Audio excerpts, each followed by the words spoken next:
સુરત શહેરમાં અતિ ભારે વરસાદની આગાહીને લઈને સમગ્ર શહેર જળબંબાકાર બન્યું છે. ભારે વરસાદને લઈને રેડ એલર્ટના પગલે અલગ અલગ વિસ્તારોમાં ધોધમાર વરસાદ શરૂ. સુરતના ઉધના નવસારી રોડ પાણીમાં ગરકાવ થયો. 3 થી 4 જગ્યા પર રસ્તા પર પાણી ભરાવાના કારણે લોકોને ભારે હાલાકી. તો બીજી તરફ બપોર બાદ ખાડીઓમાં સ્તરોમાં પાણીનો વધારો થશે તેવી પણ તંત્રએ ચિંતા વ્યક્ત કરી છે.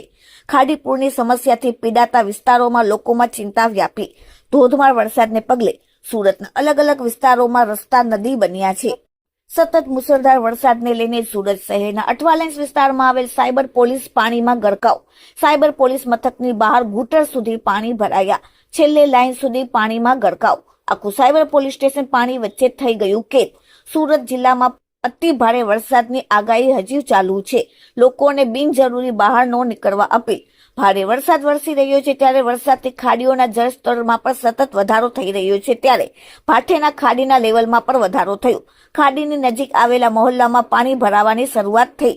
ખાડીના જળસ્તરોમાં સતત વધારો થઈ રહ્યો છે.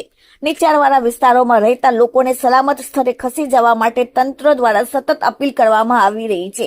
પાલિકાની ટીમો ખડે પગે કામગીરી કરી રહી છે. Bureau report, daily India TV, Surat.